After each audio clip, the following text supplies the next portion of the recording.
The Little Prince. Chapter 16. So then the seventh planet was the Earth. The Earth is not just an ordinary planet.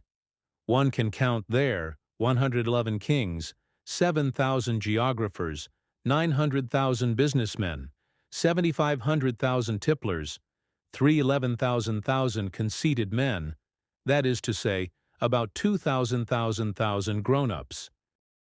To give you an idea of the size of the Earth, I will tell you that before the invention of electricity, it was necessary to maintain, over the whole of the 6 continents, a veritable army of 460,500 lamplighters for the street lamps.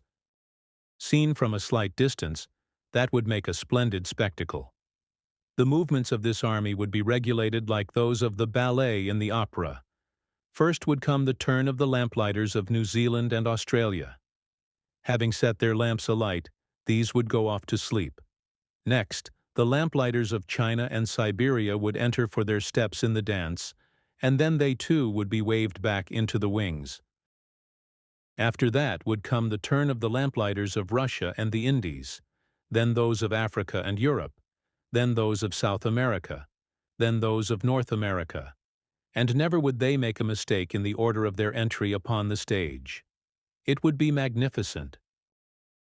Only the man who was in charge of the single lamp at the North Pole, and his colleague who was responsible for the single lamp at the South Pole, only these two would live free from toil and care.